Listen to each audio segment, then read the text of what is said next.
This is Maryann Martindale from the Alliance for a Better Utah, and welcome to this week's edition of the Better Utah Beat. Cui bono? It is a Latin phrase the great Roman orator and politician Cicero used when considering a piece of legislation. Translated, the phrase reads, "Who benefits?" And it is a question that should be asked over and over during Utah's 2013 state legislative session. Who benefits? One bill in particular has us shaking our heads and asking, cui bono? SB 72, Prison Relocation and Development Amendments, sponsored by Senator Scott Jenkins, is a bill that would likely approve and expedite moving the state prison from its current location at the point of the mountain. Few things can be so universally considered a bad idea, yet the haste with which some legislators are ramming this bill through the session suggests there are a lot of people who stand to benefit from this otherwise very bad idea. The bill sets up a committee called the Prison Land Management Authority that would oversee both the relocation of the prison as well as the development of the land on which the prison currently sits. The committee, in its current state, consists of 11 members, one person from the Department of Corrections, one person from the Governor's Office of Economic Development, two people with commercial construction experience, two with experience in the real estate industry, a member of the State Commission on Criminal and Juvenile Justice, an additional individual appointed by the Governor, a member of the Senate, a member of the House, and an individual from the host city. The composition of the committee is fraught with problems. For example, no one on the committee represents the thousands of employees that currently work at the prison and would be forced to either change jobs, move, or commute long distances to maintain employment with the prison.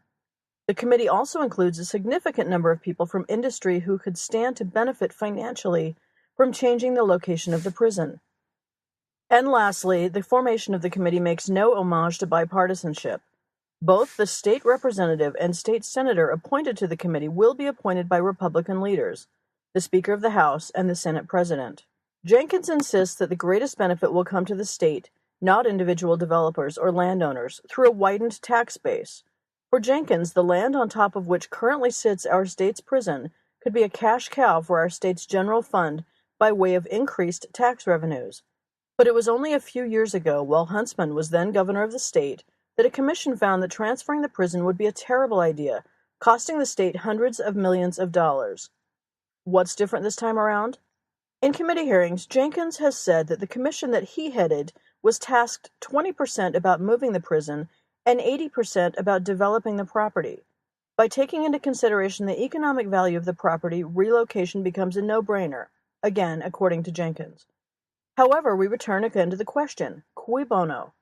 Who benefits from relocating the state prison? Senator Jenkins himself has stated that he wished he were not a developer because he would love to be on the new Prison Land Management Authority. Perhaps even more disheartening than Jenkins' wistful appeal to corruption was a story that the Salt Lake Tribune broke late last week showing that Senate President Wayne Niederhauser might personally benefit from the prison relocation. Niederhauser's company owns land near the prison, land that would likely see its value increase substantially if the prison were moved. In fact, according to the director of the Real Estate Development Program at the University of Utah, Buzz Welch, property values around the prison have likely already been affected just by the discussion. Welch thinks property values will jump from $10,000 to $15,000 with the prison relocation.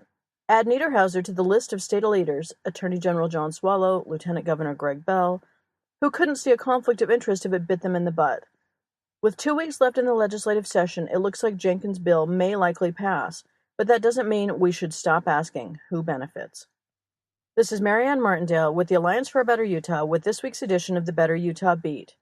Remember, together, we can make a better Utah. For more information, visit betterutah.org.